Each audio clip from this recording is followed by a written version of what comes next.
Bueno, continuamos aquí en TVCO Encuentros charlando con Lidia Minetti, un poco que nos está explicando cómo es su experiencia personal con la fibromialgia.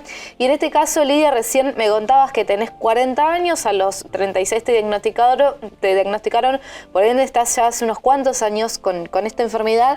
Y quería preguntarte un poco, cuando te diagnosticaron finalmente, ¿cómo fue la reacción dentro de tu familia? Recién nos contabas que, bueno, que tu mamá es tu acompañante, tu acompañamiento, tu sostén también, y que también te estás creando un hijo. Sí, bueno, primero en la parte personal, cuando me dijeron que tenía algo, por un lado me sentí aliviada, ¿no? Digo, bueno, no estoy inventando lo que tengo una enfermedad, digamos, porque tantos años, en este caso fueron 20 años sin diagnóstico, y explicarle y pedirle ayuda a los médicos porque ya no daba más. Y te dicen, bueno, es estrés, tenés que cambiar, bajar cambio y qué sé yo. Bueno, entonces uno cuando dice que es estrés, ¿qué hace? Yo digo, bueno, me sobreexijo más, me pongo a hacer ejercicio, todas cosas que al no saber lo que tenía empeoró mi situación. Entonces, cuando me dijeron que tenía fibromialgia, me sentí aliviada pero triste a la vez, porque algo había escuchado, ¿no? Sobre la fibromialgia. En realidad me la confundí con otra enfermedad, pero no quise investigar, porque lo primero que dije, bueno, voy a confiar en mi profesional, en mi médico, y después voy a buscar información, porque tengo herramientas para entender medicina. Entonces, digo, primero voy a confiar y después voy. Y bueno, y el proceso con mi familia, creo que nos pasa a todos, nos enojamos, estamos enojadas, digamos, nos enojamos porque no nos entienden. Entonces, pero también nos enojamos porque tampoco lo sabemos expresar. Entonces, es muy difícil eso, ¿no? Entonces, cuando ya asumí medianamente, pensaba que había asumido porque es todo un proceso, me llevó como 2 años, 3, entender que realmente estoy enferma y que me debo cuidar y que lo que me pasa no es joda. Entonces, entender eso también es muy difícil para el paciente, porque como te estaba contando, somos personas muy activas, también activas socialmente, y de repente tu vida cambió de un día para el otro.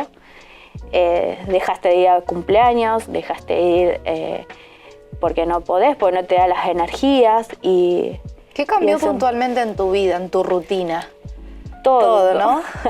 12 horas de laburo, estudiar, criar a mi hijo, y de repente, hoy en día, digamos, estoy un poco mejor, pero bueno, no puedo sostener un trabajo de 3, 4 horas diarias.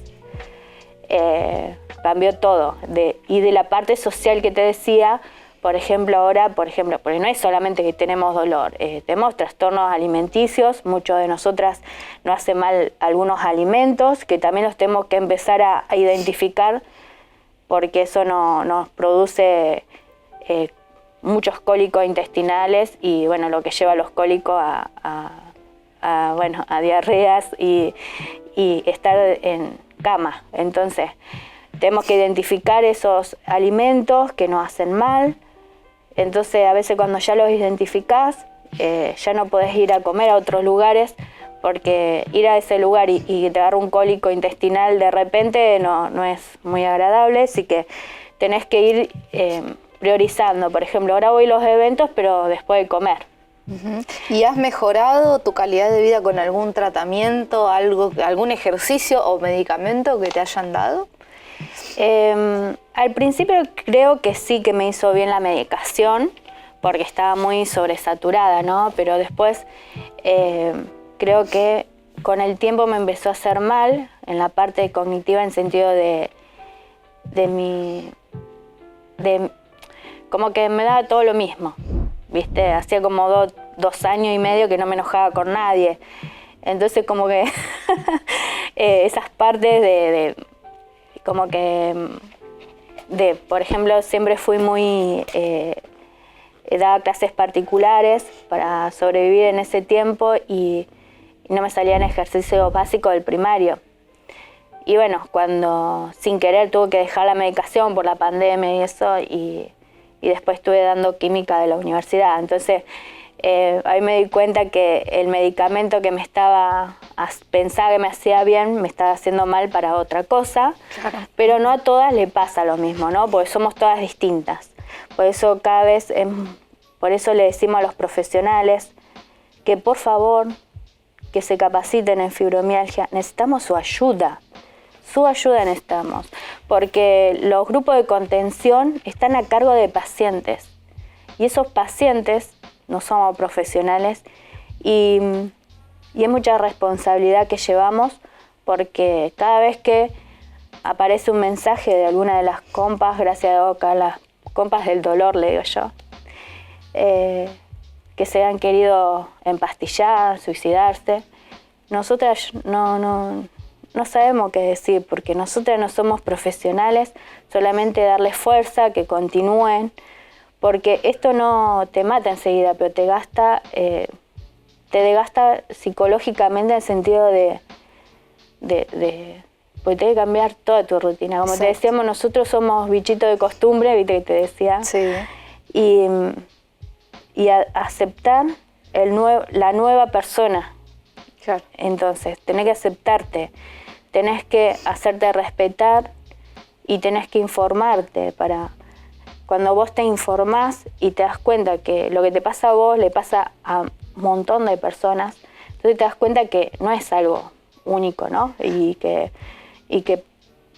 bueno, entonces tenés que explicarle a la otra persona qué es lo que le pasa. Entonces, creo que la parte psicológica, tanto familiar y del paciente, es muy importante en este acompañamiento. Ahora, quiero hablar un poco de la legislación, porque bueno, el Estado argentino no incorpora la fibromialgia ni el síndrome de fatiga crónica dentro del programa médico obligatorio, ¿sí? Esto implica que no aparezca la enfermedad ni para los jubilados, ni para la RT, ni haya un reconocimiento. No hay cobertura obligatoria sin ese reconocimiento. Digo, ¿cómo se hace a veces para vivir en un país donde pasa esto con esta enfermedad? No hay tratamientos específicos, no hay medicamentos, hay una falta importantísima del Estado, ¿no? Realmente esto no es nacional, es internacional. En ningún país, y todos los que estamos luchando acá lo están haciendo en España, en Estados Unidos, en todas partes del mundo, porque pasa por esto, pasa porque salud siempre se basa en lo que se ve, y lo que no se ve no existe. Entonces, para lo que es salud, todas las enfermedades nuevas que no se pueden expresar en ninguno de los análisis rutinarios no existen porque no se ve. Entonces, ese es el gran problema que tenemos hoy en día. Y para el Estado piensa que es mucho gasto y además ¿cómo hacemos para comprobar si dice la verdad o no? ¿Viste? Porque como no hay nada que lo compruebe, entonces ¿cómo le vamos a dar una pensión a alguien que no sabemos si la incapacidad, digamos que tiene incapacidad? Porque nosotros no nos falta nada, ningún órgano, no nos falta un pie, no nos falta cosa, incapacidad laboral, no es discapacidad, ¿no? Entonces, ¿cómo hacemos que nos crean? Entonces, es muy difícil. Creo que los profesionales que están capacitados en fibromialgia, no puedo ir yo y decir, ¿sabes que tengo un dolor? Pues la gente piensa que solamente es un dolor muscular común. Entonces, claro. Entonces, no, yo tengo un dolor nada más y seguro que tengo fibromialgia. No, porque tenés que tener, primero, como mínimo, 5 a 10 años yendo a distintos especialistas. Digamos, el paciente que llega a un diagnóstico tiene una carpeta importante de rutina de ir todos los años a distintos especialistas. Entonces es muy difícil decir, yo quiero ganarme una pensión y me voy de un día para el otro y digo, tengo fibromialgia. Es imposible. Ahora, vos tenés una conexión muy importante con un grupo de pacientes que, como me decías hoy, a nivel mundial. Sí. No es que son solamente pacientes de General Pico o pampeanos o pampeanas. Contame un poco la relación y el acompañamiento y el vínculo que tienen entre ustedes, porque en definitiva son el único acompañamiento, el único sostén, ¿no? Que tenemos, sí. Nosotros en las redes sociales hay distintos grupos de fibromialgia a nivel nacional e internacional. Nosotras, en realidad, en La Pampa empezó, como le cuento a todos, en el Hospital Gobernador Centeno, en los pasillos donde los pacientes nos empezamos a hablar y vimos la poca empatía y la poca comprensión y abandono que tenían ciertos pacientes. Y ahí nos empezamos a organizar nosotros en un grupito de WhatsApp. Después, para entretenernos en pandemia, porque todo lo que habíamos logrado, porque a su vez tenemos ansiedades, fobias, etcétera, cosas que uno lo regulaba con el día a día, mucho que podías hacer con el día a día. Y al encerrarnos, obvio que entonces empezamos, ¿quién sabe hacer grupo? ¿Quién sabe hacer página de Facebook? Bueno, de alguna manera como que se fueron empezando a organizar, ¿no? Y bueno, nosotros empezamos con una página que se llama ahora Fibromialgia Argentina, pero en realidad se llamaba Fibromialgia La Pampa, porque lo que queríamos encontrar eran pacientes de La Pampa. Entonces dijimos, bueno, vamos a publicarlo en los compraventas. Entonces empezamos con todos los compraventas, pero bueno, esos compraventas nos llevaron a otras provincias. Y ahí nos empezamos a organizar a nivel nacional, nosotras, pero más que todo para comunicarnos.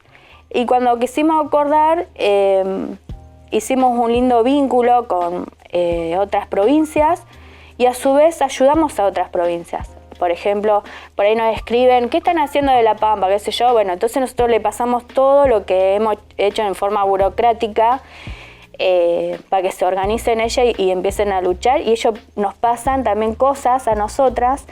Y también, por ejemplo, cuando hacemos algo, dicen algunas que tienen profesiones por ejemplo, de abogacía o cosas, porque en realidad esto también no va por clase social, sino también por otra cosa que no discrimina, que nos habíamos olvidado, y te dicen, bueno, presta atención a tal cosa. Entonces, cuando legislan algo, nosotros también estamos organizadas en ese sentido, porque nos ayudamos entre todas. O por ejemplo, bueno, si vas a hacer un proyecto provincial, fíjate de que no solamente pida de que adherirse a lo que es nacional, sino también que la provincia se haga cargo de salud pública y la mutual. Queremos seguir que nos cuentes, pero se nos ha acabado el tiempo. Sí, no. Es un agradecimiento muy grande por estar predispuesta para contarnos esto, y realmente es una entrevista que, si la queremos seguir haciendo, siempre vas a tener algo para contarnos, estoy más que segura. Así que bueno, gracias por venir a TV Encuentros. Bueno, gracias a ustedes y a TVCO siempre por dejarnos este espacio para concientizar, así que el año que viene seguro, porque esto va a llevar muchos años, así que espero que no sea yo la que esté sentada acá, sino alguien más que se anime a hablar y que sea la voz, ¿no?, de nuestra lucha, porque también estamos pidiendo eso, que se sumen, la información está, y que todas tenemos la voz para hablar sobre fibromialgia y acompañarnos. Bien, muchas gracias, y gracias a ustedes también por estar del otro lado en un nuevo encuentro. Recuerden que TV Encuentros repite los sábados 8:30 de la noche y que también nos pueden ver a través del canal de YouTube.